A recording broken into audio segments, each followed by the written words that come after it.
We in the building. We in the building. We in the building. We in the building, bitch. We in the building. Finally, RZeroB and PTA have come back to BGN,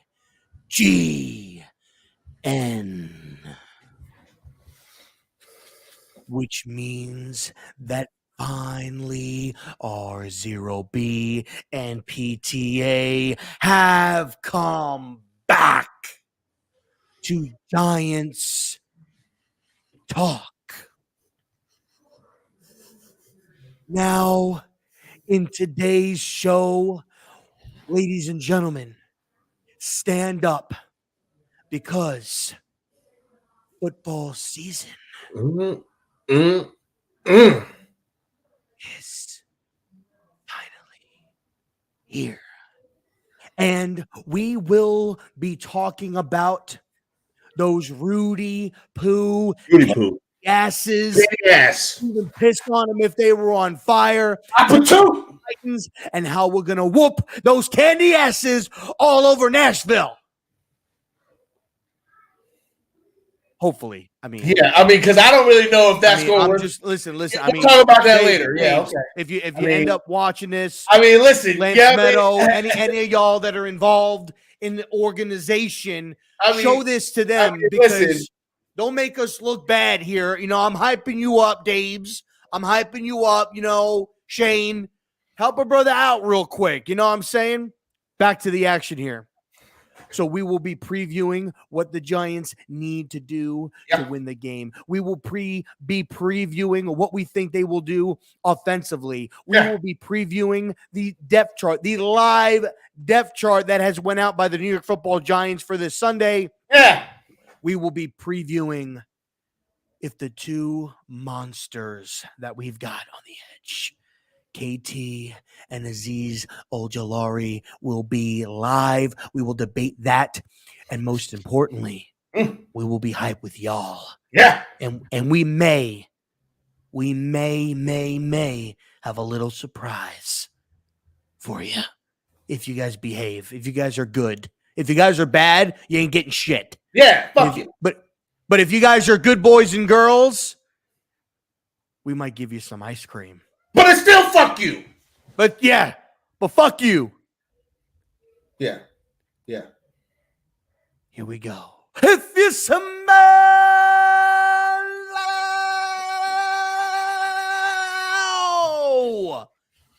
what RZeroB and PTA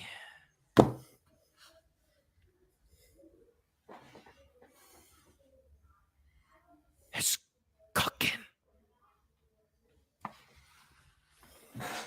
What's up, PTA? Hey, man, what's going on with you, Rob? How you doing, man? Shout out to Max. We got Max in the building. What's going on, Max? You a fucking nerd, Max. Miss Bird Gang is in the building. What's going on with you, Miss Bird Gang? Good to see you. Oh, friends of the show. Nerd Cage Live. What's going on with y'all crazy son of bitches? How in the hell y'all doing? Man, it's good to see y'all. Listen, football. It felt like forever ago that we watched some football. It really fucking felt like forever ago since we watched some New York Giants football. Like it feels like it's been centuries since we've watched the New York Football Giants. It has. It does. But it finally happens in a couple of days, and today is football season eve, y'all, because tomorrow opening kickoff happens and we will officially be in football season. I can't wait. Max, it's like Christmas. Max has already given us his score prediction. He said, I'm not staying here and watching this clusterfuck of a show, but I'm gonna let you know that I think the Tennessee Titans gonna beat the Giants, but it's gonna be a close game. All right, listen. I'm good with that prediction. All right. I'm listen, if that's what happened, I'm not. And that is where me and my co-host differ. Listen. I'm not. Listen. I'm not going to spoil it, right? If you're going to have to look at the live chat, or you're going to have to look at this where you can see the chat, right? Especially mine. That's because he posted that in my channel. So you'd have to come to my channel to see what that score prediction is. However, I have it up. I have it up right here. I understand. Listen, what I'm saying is this. I would be upset about the result of that game, right? Because I'm always going to root for the Giants to win, no matter who the fucking opponent is. And even if I don't think they can win, I still want them to win. All right, just so you know. Hey, we are early, Chris, and hopefully that early start is the juice is worth the squeeze on that. We'll see. I mean, we'll see what we cook up for y'all. But yeah, like I wouldn't be happy that the Giants lost. I'm never happy when the Giants lose, y'all. I'm never happy. But holy shit, would that be better? That means that we played some defense. That means that we had some offense. I'd be like, all right, well, listen, it's a good showing. Like that's something we can build on. I'd look at that. I'd look at that and go, okay, now I need to see the stat line because that means that some good things happened, but also some bad things could have happened. I need more context to that. But I could see myself walking away from that situation and saying, you know what, that wasn't that bad. That wasn't that bad. We had them some bitches. Man, if they didn't get that 2-point conversion. if they didn't get that fucking 2-point conversion, we would have beat these assholes. Indeed. Very much indeed. Very much indeed, sir. Very much indeed. Or damn, man, if we just didn't allow that field goal, that one field goal, man, damn it. I mean, like if that thing didn't happen that put them in that position to kick that fucking field goal, god damn it. Like I can totally see a world where, that's the thing. So I listen, Rob, I'm just saying. I'm just being, me, man. I've always been you're realist, bro. Very realistic, okay? I'm always gonna keep it 100. I'm gonna shoot it to you straight, okay? Like I'm not out here doing that. Y'all should know this by now, okay? It's not brand new just because it's a brand new season. It's still the same old pesty analyst, okay? I'm going to come here. I'm going to give you hot-ass fucking nuggets of truth. And sometimes they taste good. They're good nuggets. You know what I mean? Come with some good sauce, maybe some honey mustard or some McDonald's barbecue. You know what I mean? But sometimes those nuggets is nuggets of shit. I'm sorry. It is what it is. Welcome to the real world, bitches. This is how we roll. Anyway, what are your thoughts on that score prediction before we get into the meat and potatoes of this thing? I actually don't agree with the score prediction whatsoever. 27-23. I'll wait to get my score prediction, but I think the outcome is going to be a lot different. I just have a feeling. Okay, cool. Let's go ahead and start off first and foremost. Let's look at the depth chart. Okay? I got it up right here. Got it up right here. Let's take a look at the depth chart. So let's start with the obvious shit, right? Daniel Jones is the fucking is the motherfucking starter. What's going on, Nate? How the hell are you doing, man? Yeah, so as of right now, we got starting quarterback. Obviously, he's going to be Daniel Jones. That's what it is. Okay. Starting tight end is Daniel Bellinger. Now that one, I like. That one I'm okay with because I actually like what I saw from Daniel Bellinger in the preseason. So I'm okay with him being there. I am. With Tanner Hudson being the backup, we actually only have 2 active tight ends on the depth chart. I'm a little concerned. That I have a fucking question about. But okay. Little concern there. Starting number 1 wide receiver, we have KT, backed up by Shepard. The starting running backs, we have actually Saquon as the starter. Matt Breida is backing him up. Gary Brightwell is listed at number 3.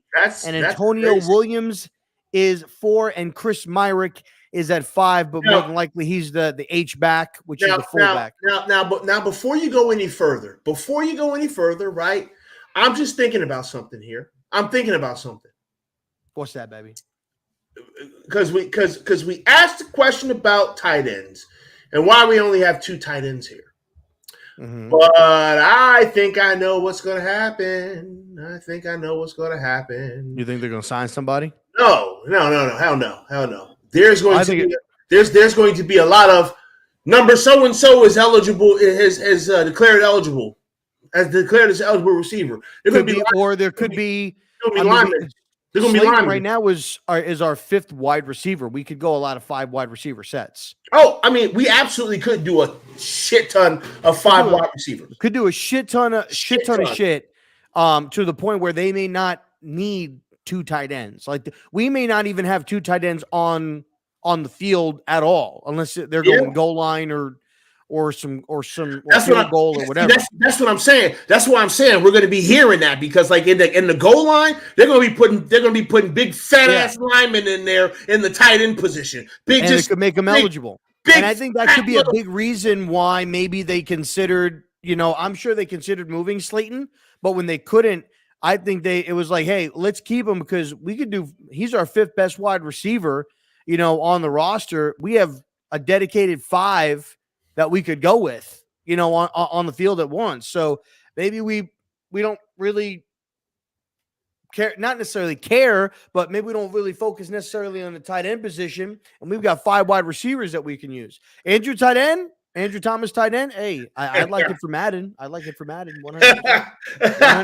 Hey, listen, I thought about that for a second, and I was like, the only time you need a bunch of fucking tight ends is when you're in like a goal line set or like a 4th and short set.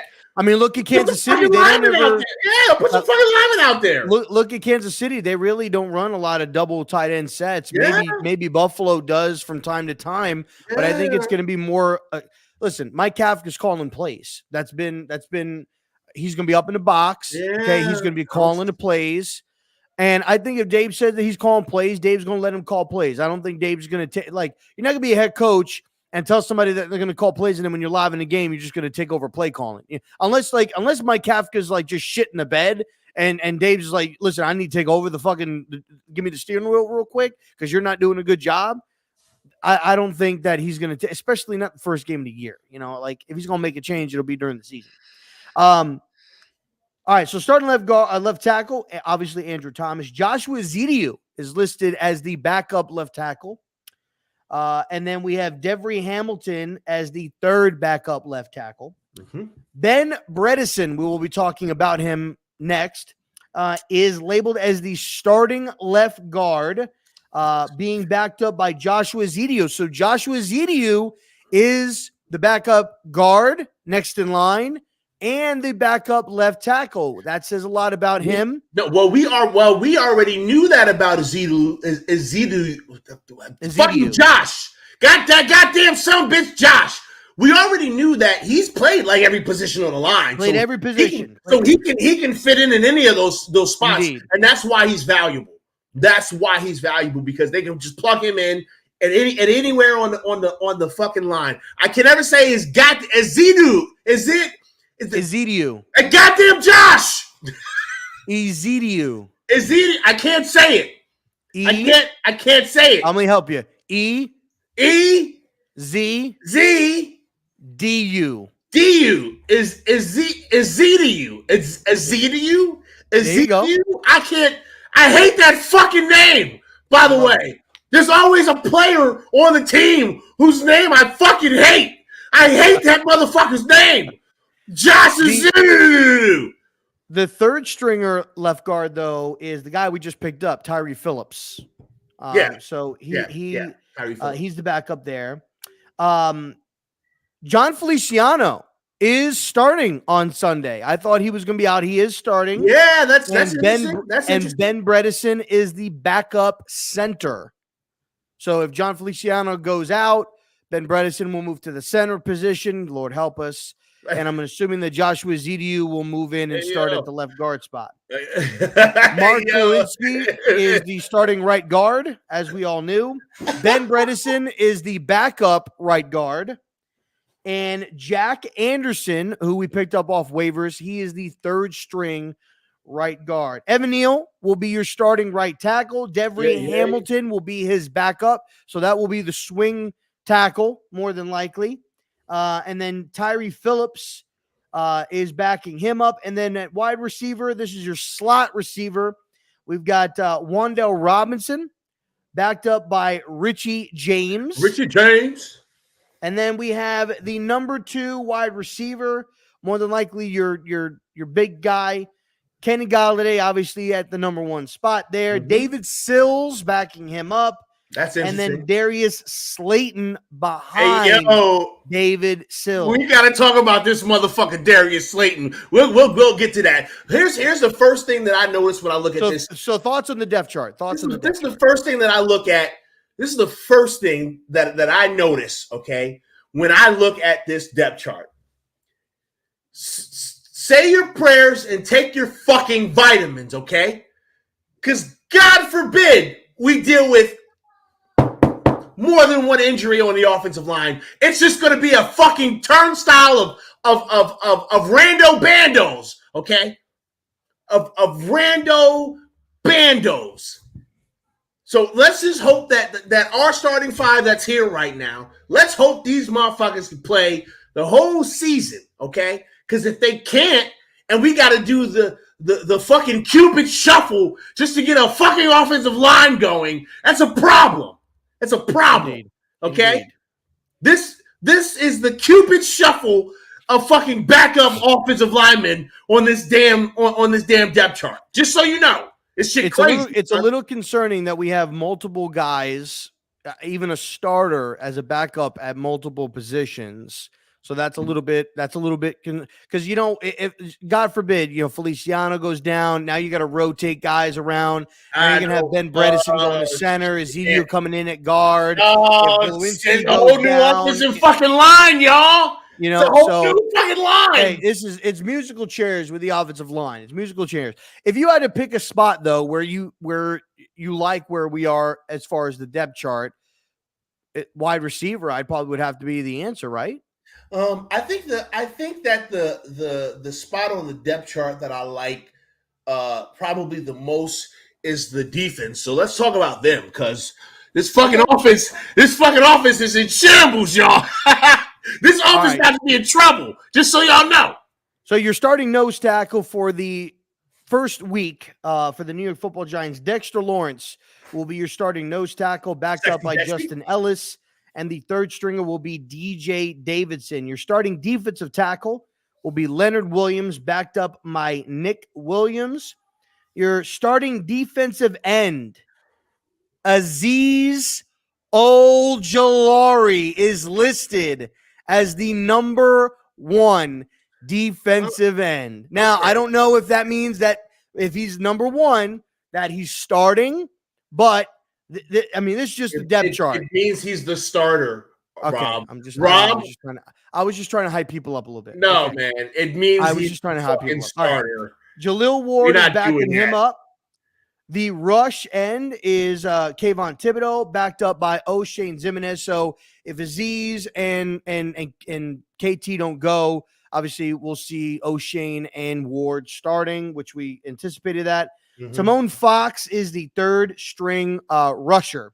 Okay, so he's the third stringer. Middle linebacker, number 1 will be Tay Crowder. Micah McFadden will be your number 2. Okay. And then Carter Coughlin will be your number 3. Your will starting linebacker is none other than the preseason legend himself, Austin Calitro. Mama, we made it, Mama. Mama made it. I'm buying you a house, Mama. Buying you a house. He's on the roster. He's a starter. He fucking made it. Hey, well, good for him. He made it as a weak side linebacker. Let's go. He got it. And then Micah McFadden will be backing him up. And then Cam Brown will be the third stringer linebacker. Your starting left corner, which I'm assuming would be your corner 1, is going to be Adoree Jackson, backed up by Cordell Flott, followed by Nick McLeod. Your right side corner will be Aaron Robinson. God fucking help us. Jeez Louise, man. Being backed up by Cordell Flott, and then Justin Lane will be the third stringer there. I don't even know who the fuck Justin Lane is. You're starting nickel, Darnay Holmes, which we all anticipated there. Cordell Flott is his backup there. So Cordell Flott is the next man up. If either Aaron Robinson sucks, if anybody goes down, it's Cordell Flott. Okay, he can play any. Starting strong safety is Julian Love, backed up by Dane Belton, and then Jason Pinnock is your third stringer. And then the best position of all, your starting free safety. From Alabama. I mean, he's not Xavier McKinney. He's not. He's the best. He's the best.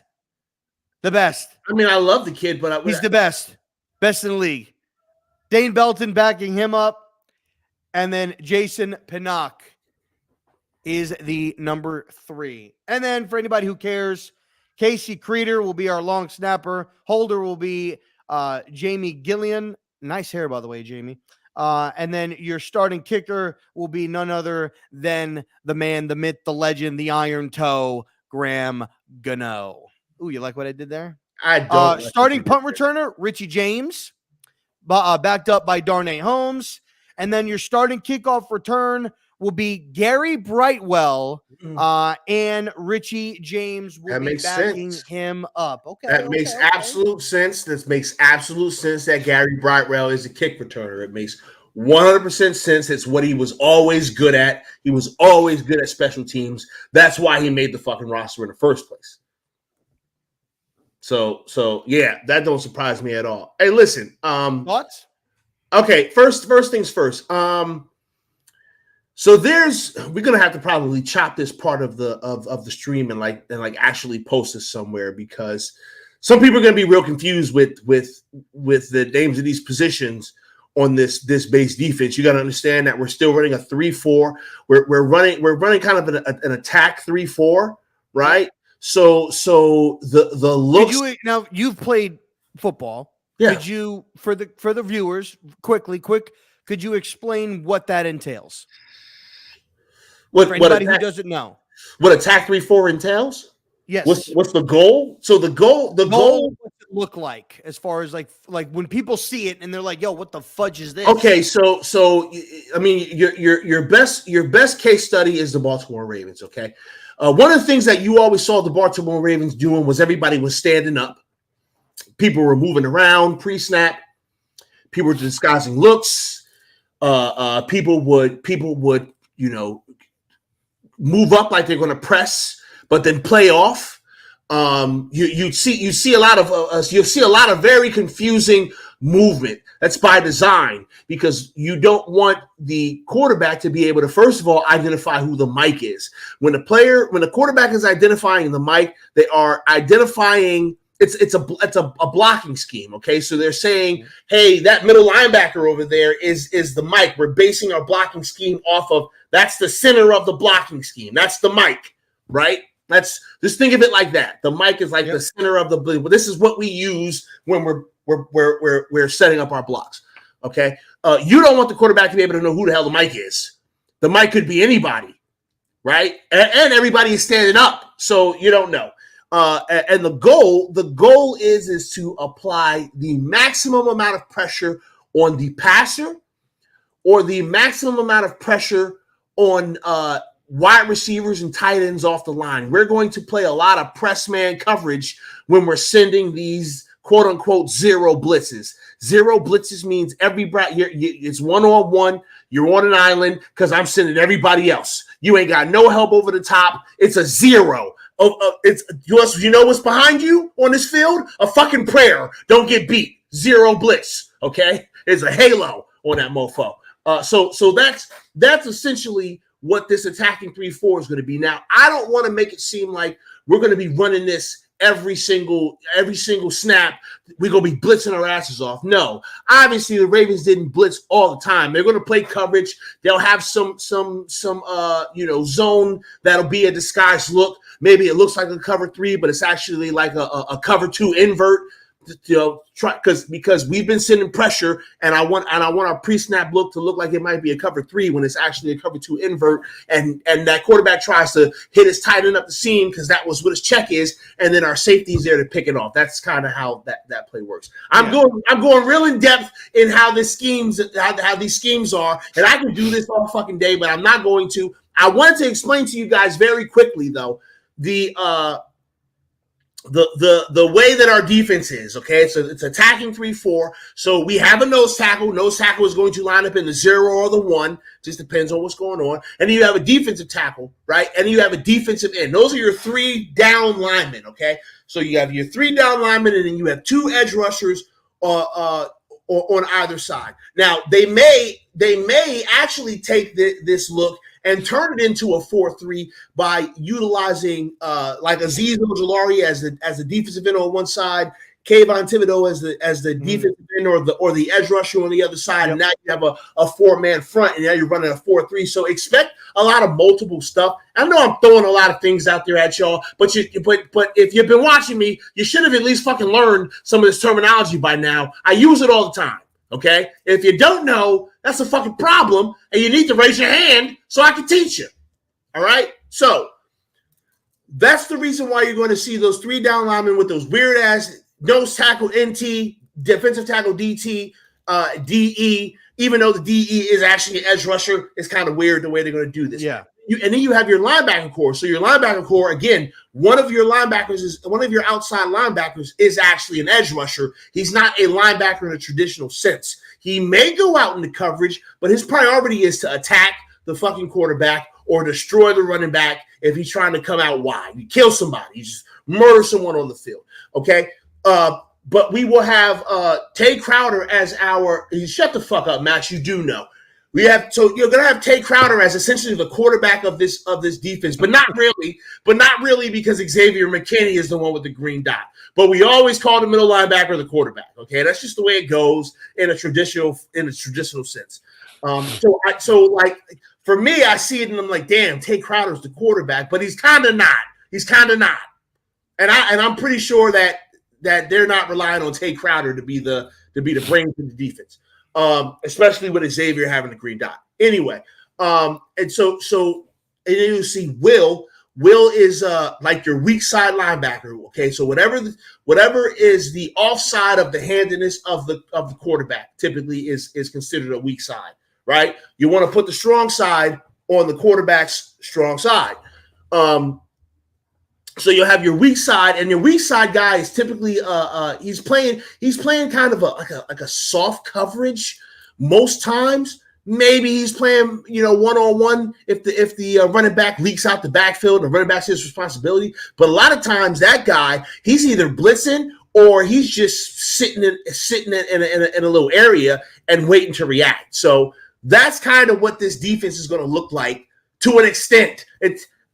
There are parts of this that are absolutely fucking wrong, right? Because this is Wink Martindale scheme and not Pest the Analyst scheme. But this is me speculating on some of the things they may be thinking about and why these players are in these positions that they are in on this depth chart. So there you go. There's a little spiel for y'all, a little Coach Pest. Sir.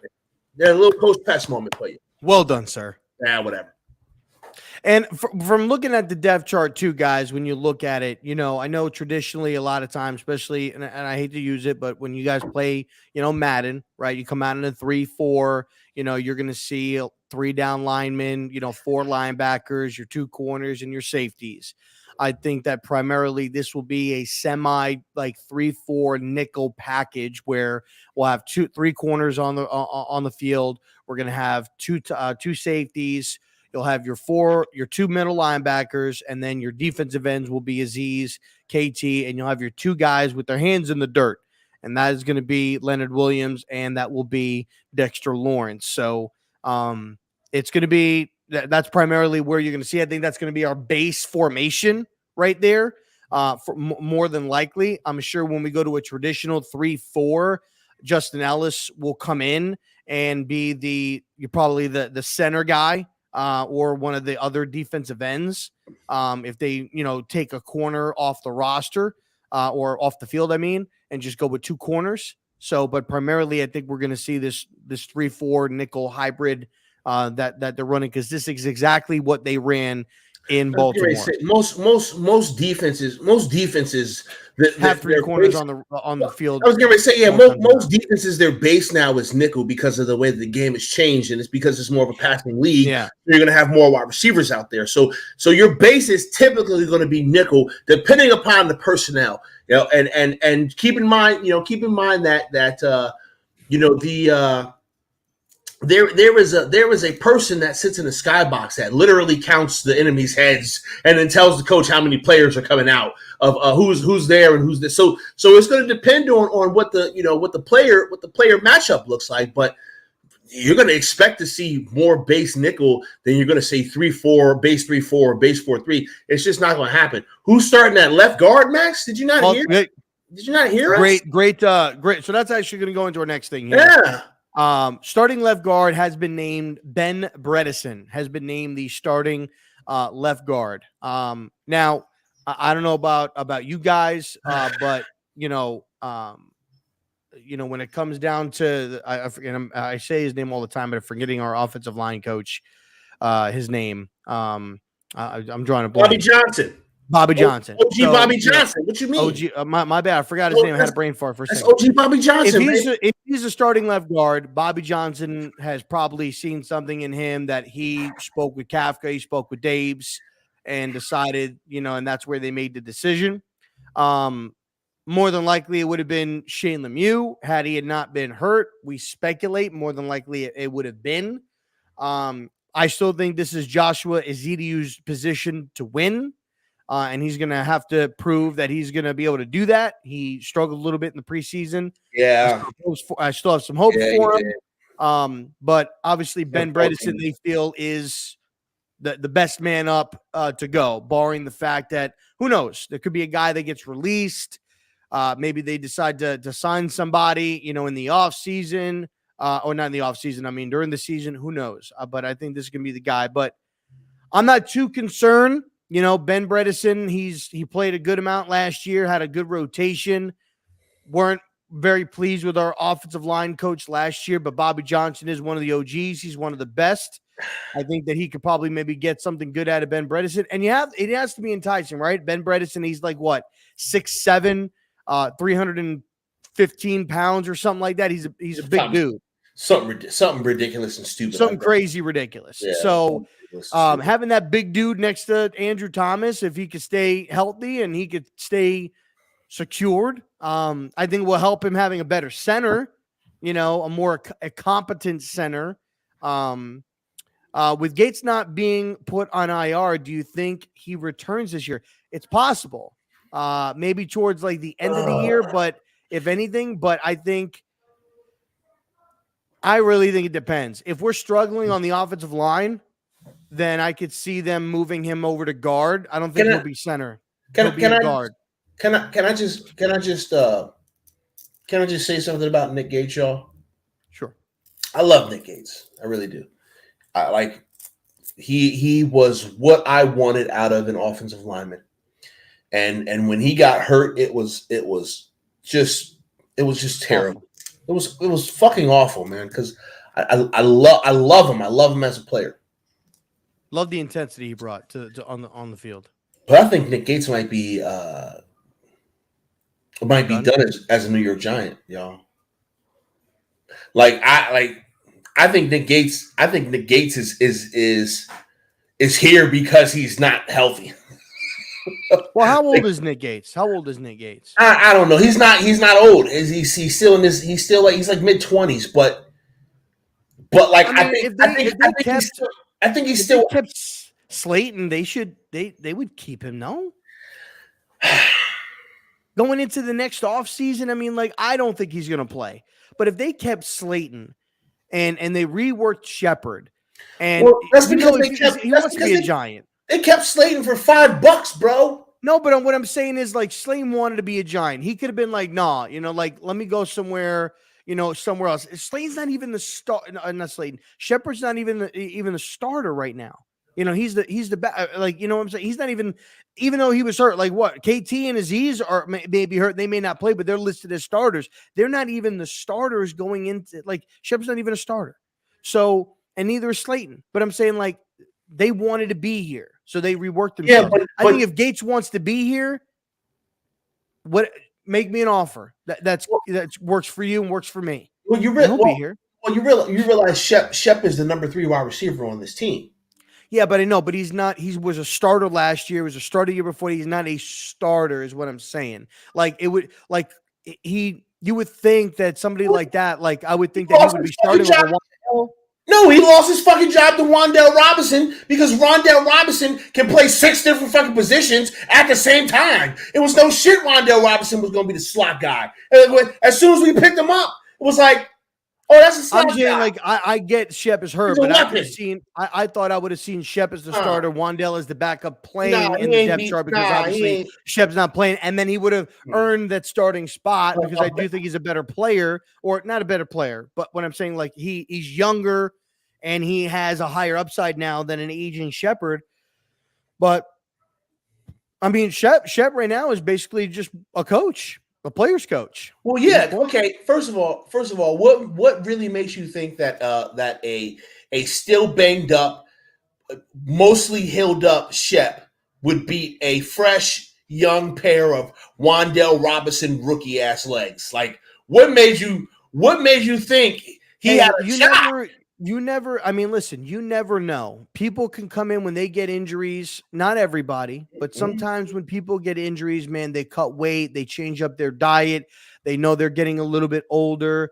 I mean, look, I'm not trying to compare anybody to him, but if Tom Brady can last as long as he's lasted as a quarterback, like, you could change up your diet. You could do all this, like, all of this stuff to play a long time.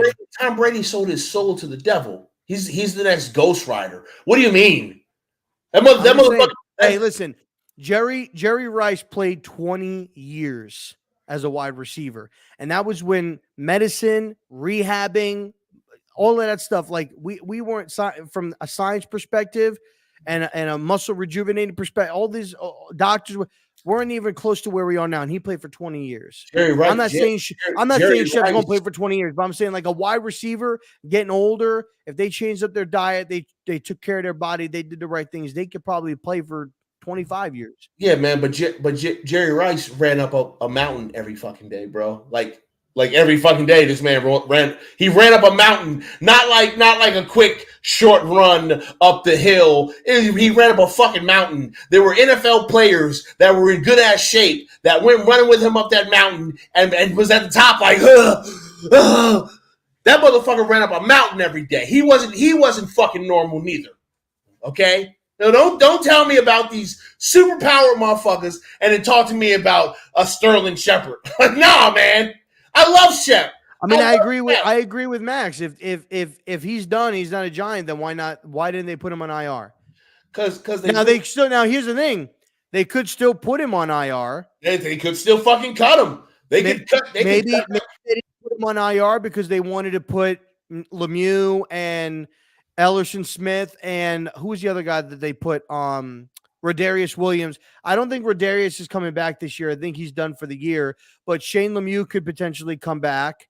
And Ellerson Smith could potentially come back. They're IR designated to return. So maybe when one of those spots frees up, then they would put Nick Gates on IR. Maybe by putting Nick Gates on IR now, they wouldn't, like, those guys would have had to been on the active roster or on the practice squad, and they may have had to cut them if they couldn't have them on the active roster if they were injured. So to avoid that, they kept Nick Gates on the active roster, didn't put him on the depth chart, he's on the pup, so he can't even play for 4 more weeks. By then, his foot could be healed, and they could be like, "You're out of here, Gates." I'm not advocating for this. I'm just saying that this is a possibility. This is a possibility that Gates is done here. But he's here because he's still healing, and the Giants are doing right by him because they're a first-class organization sometimes, as long as it doesn't deal with hiring black coaches.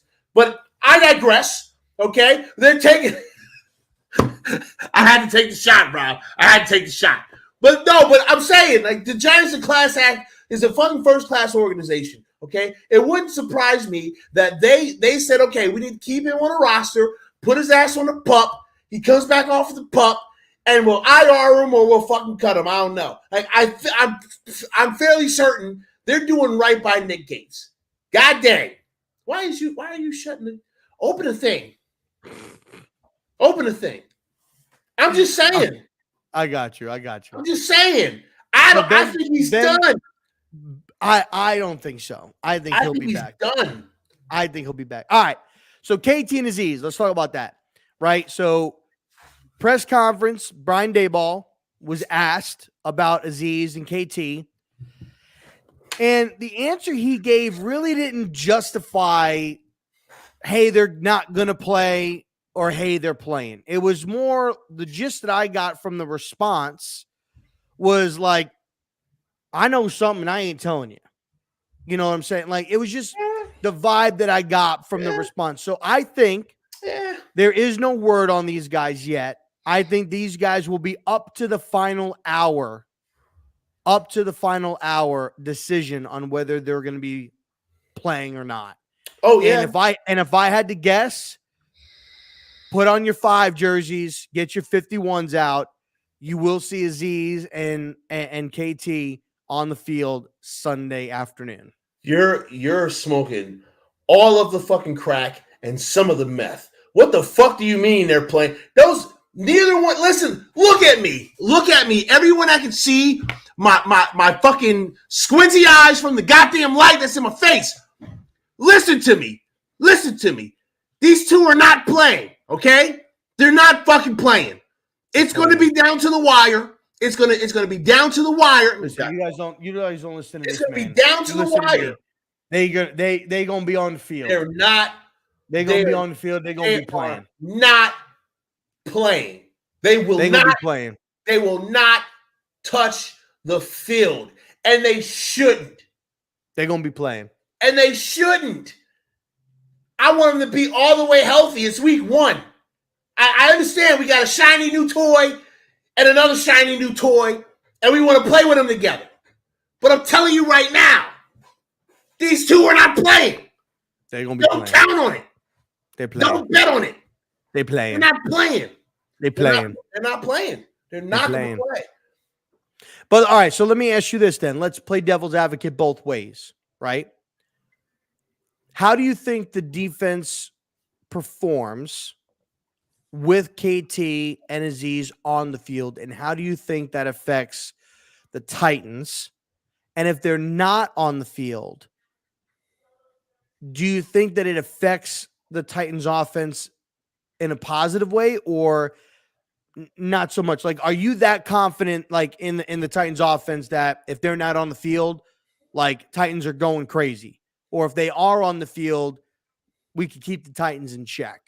Because nothing about the Titans offense other than Derrick Henry concerns me, other than King Henry. And to be real, Aziz and KT, they're not in the middle. They're not in the middle of the line. It's going to be, Tay, who's probably going to get, he didn't get a welcome to the NFL last year. He definitely going to get it this year, going up against Derrick Henry. You have Calitro, and then you got Leonard, and you got Lawrence. So how does them being on the field or off the field affect the tempo of this game in the trenches?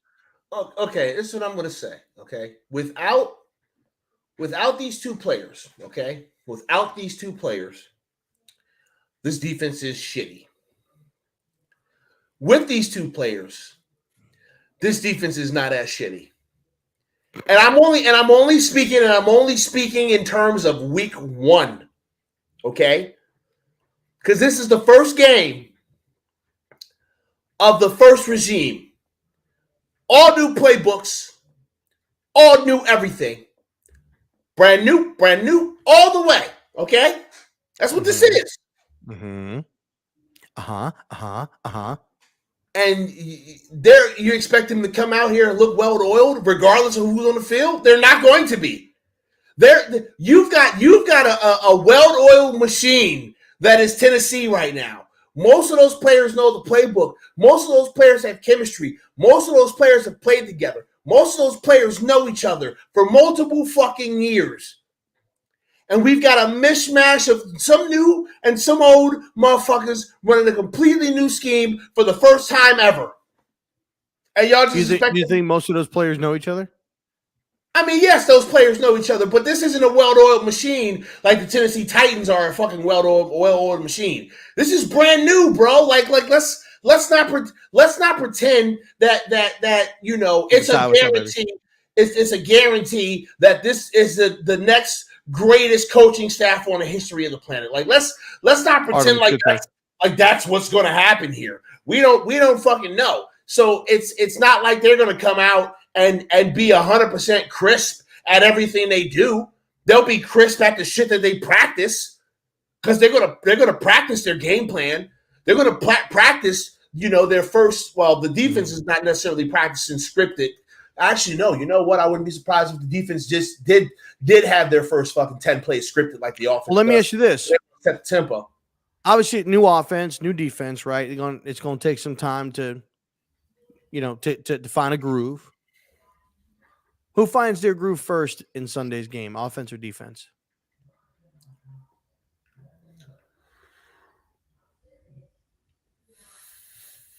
Fuck. Oh, that's so difficult. I'm going to say offense.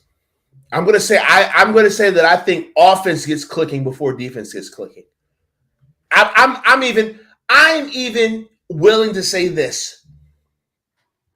As a team, not just in this game, who gets clicking first, but just as a team overall, consistently clicking, I think the offense will do it before this defense will do it.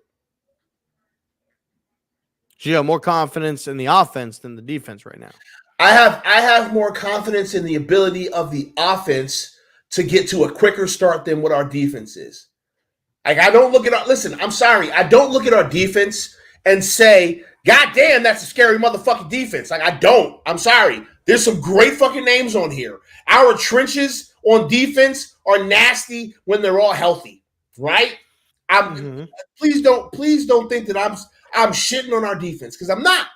I'm not shitting on our defense. But what I am saying is this: like, when I look at this defense, this front seven is going to have to be really, really fucking good, because the back half of this defense is a liability. The only people that I really trust right now are Julian Love and Xavier McKinney. I don't trust anybody else in any other DB on this fucking team right now. Not fucking one.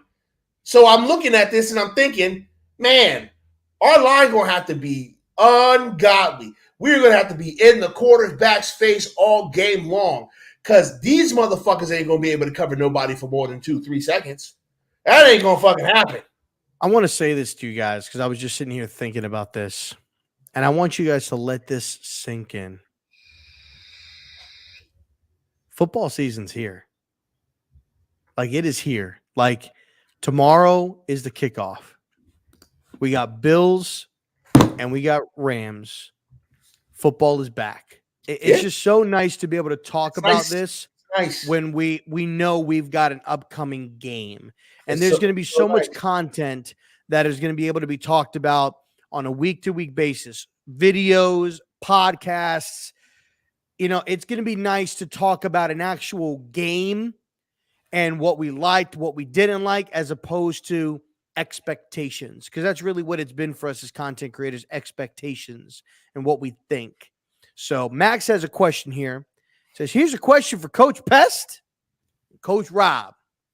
As a New York Giants head coach against Tennessee, would you rather get the ball first or at the second half? I would defer.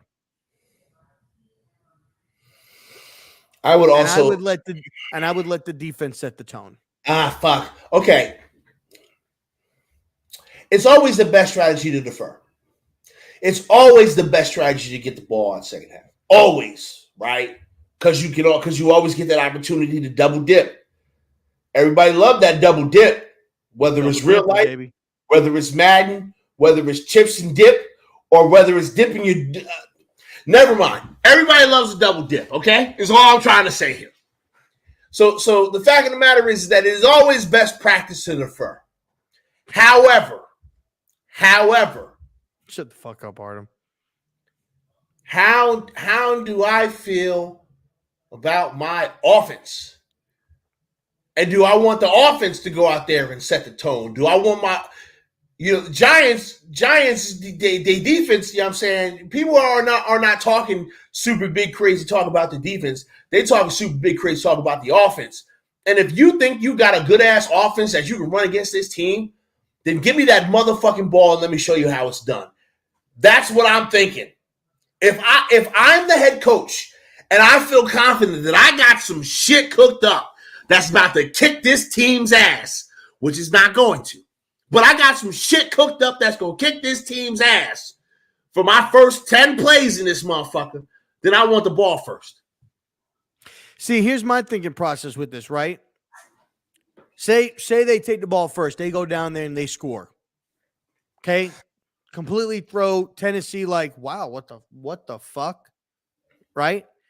And then they get that ball and Derrick Henry just runs that ball right down the field and embarrasses that defense. Really, you're not gaining any type of leverage. Right? You're not. You're not getting it. So this is my thought process on it. Everybody thinks, nobody has any expectations about our offense. Nobody has any expectations about the Giants to do anything this year. Nobody thinks the Giants are going to win this year. Everybody thinks that Derrick Henry is going to abuse the Giants. Send that fucking defense out there and let them stuff him and make them punt and take that win and say, no, we're here to fucking play, motherfucker. We're here to fucking play.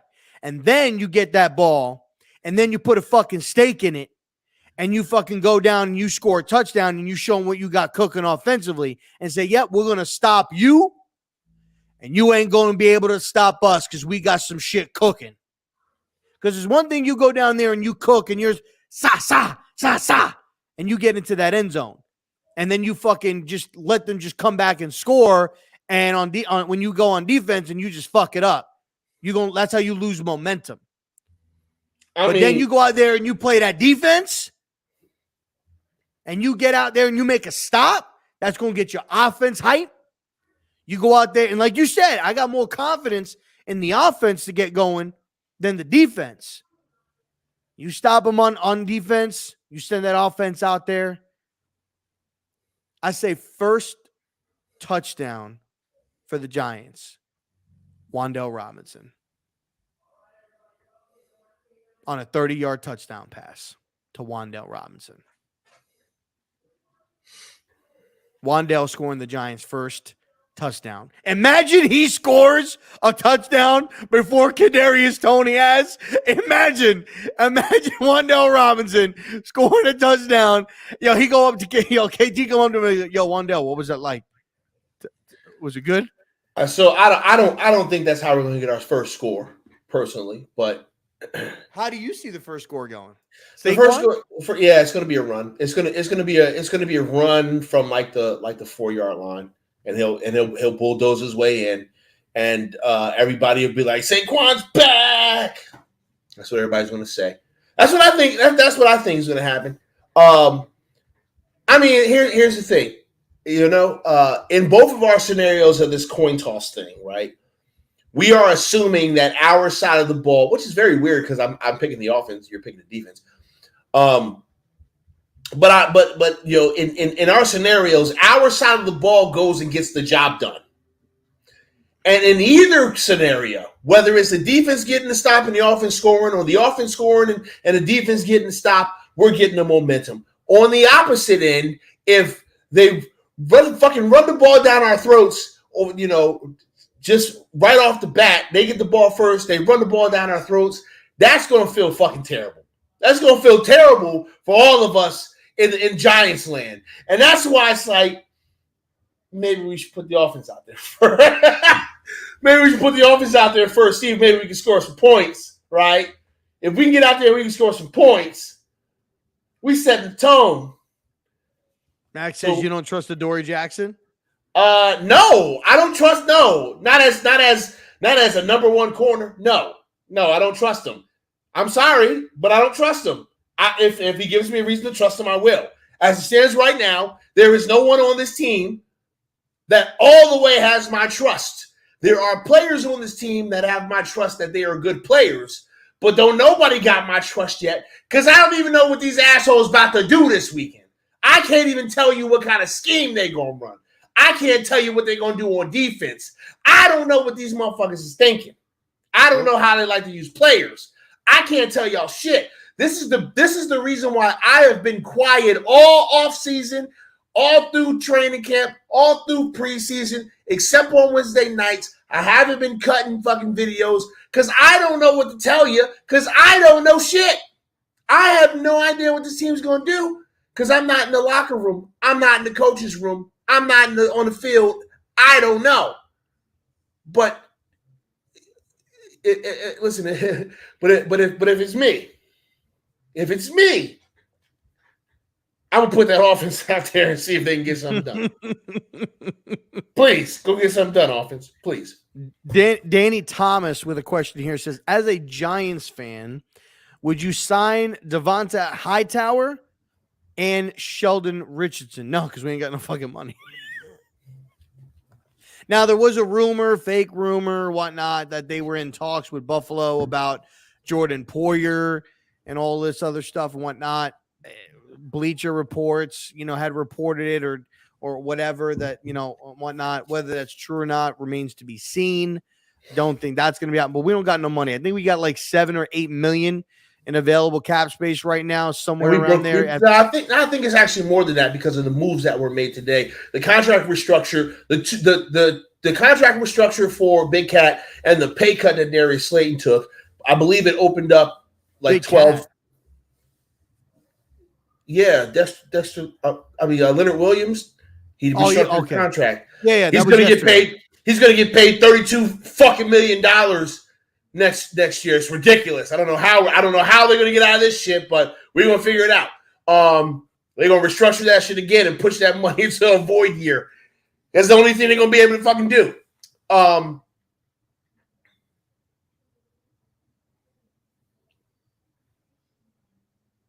Man, I'm trying to think. I don't know if there's anybody. Because I'm thinking about Danny's question now.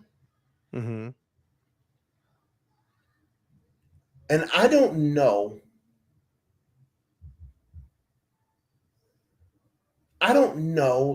If there's anybody on the open market that's worth signing that would be willing to take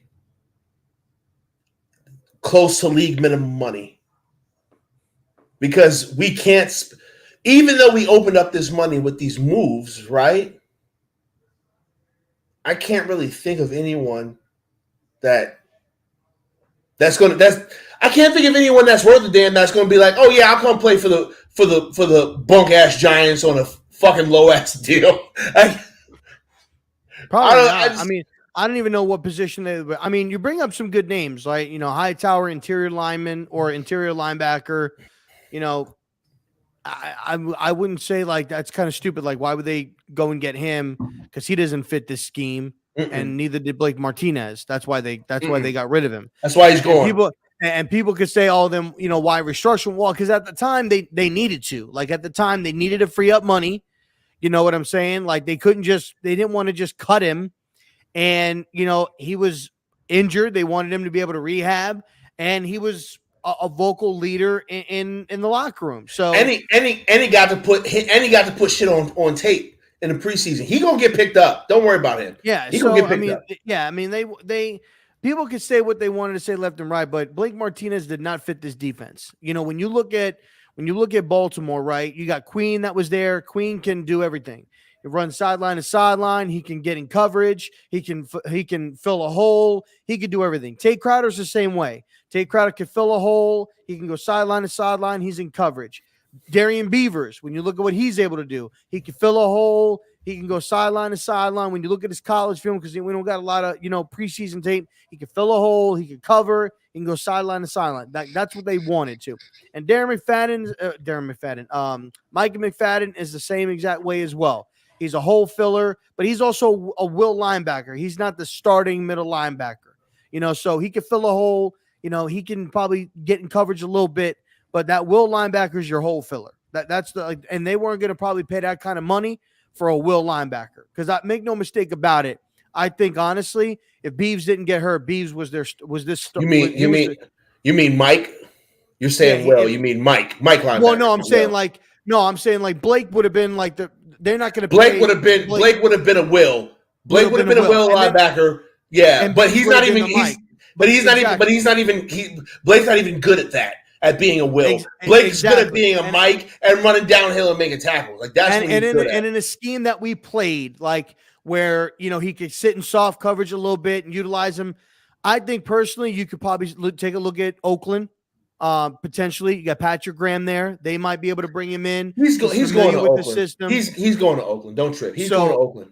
So I would look at Oakland bringing him in and giving him a go. Maybe even potentially going back to Green Bay. Who knows? True, but you're not going to get rid of Blake and then because he don't fit, and then go and get Hightower because he don't fit either. Richardson, I know we bring in a lot of jet guys.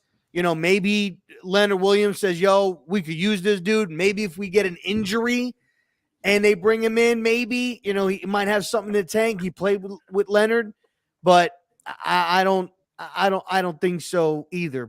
So no. We're just over the hour. We're gonna end this with our week 1 predictions. Before we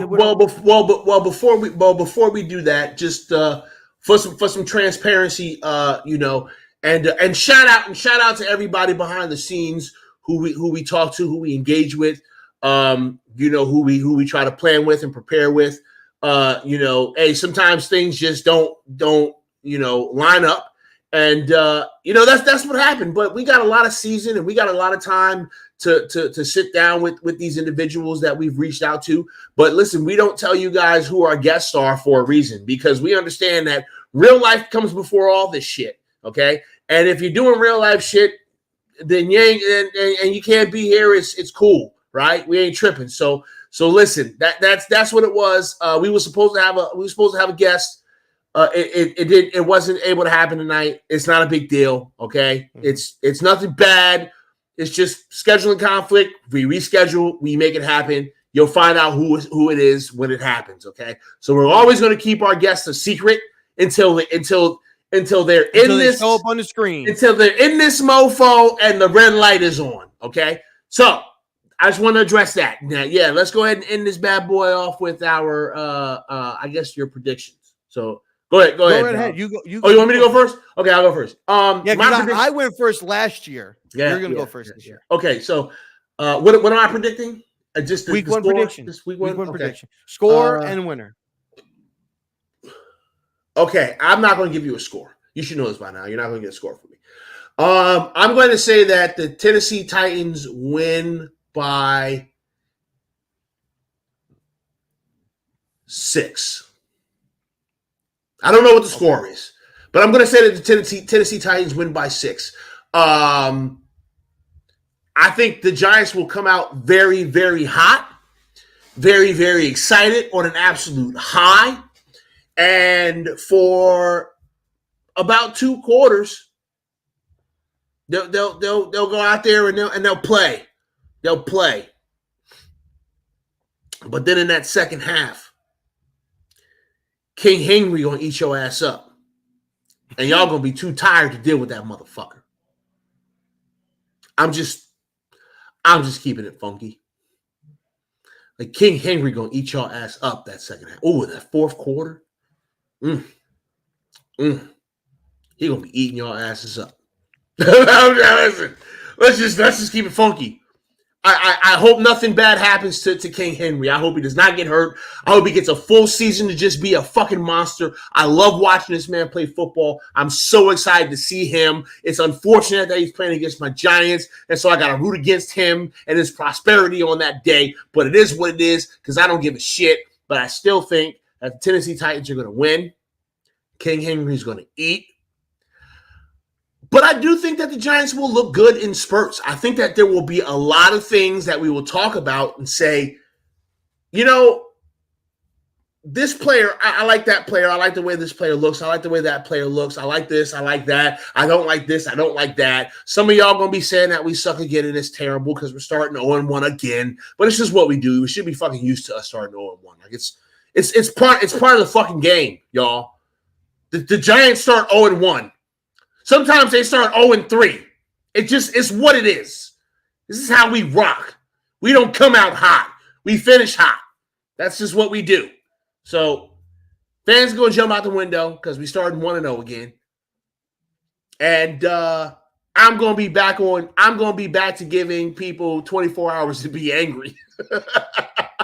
Because that's all you get, y'all. Don't forget. All right? Don't forget that when the shit goes down, like I'm saying it's going to go down, when it goes down, you get 24 hours to be mad, and that's it. Don't forget that shit. Because I'll be counting. This is going to be the first time I'm going to give y'all 24 hours on Sunday. I'll be giving it to y'all. So, there you go. What you got, Rob?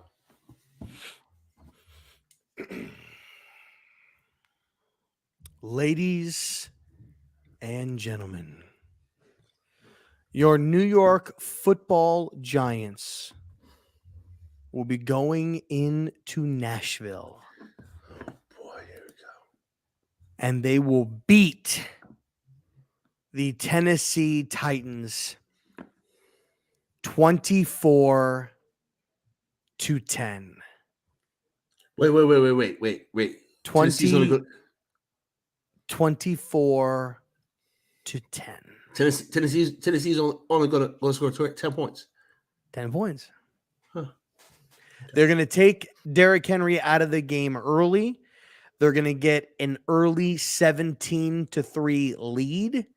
They will be forced to put the ball in Ryan Tannehill's hands, and he will turn the ball over. They will score a touchdown, but it will be late in the game, and they will have the ball at the end of the game, but we would have scored a field goal to take a 24-10 lead, and they will be stopped on their final drive, and Daniel, whatever his middle name is, Jones, will come out there in victory formation and take a knee in Nashville. If you smell what RZeroB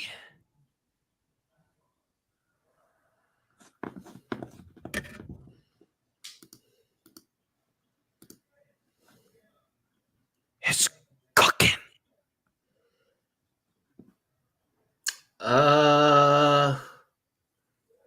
Yeah, I think that's it. So make sure you like and you subscribe and share this. Make sure that you're following us on all of our platforms, and we'll get with you guys later. Deuces.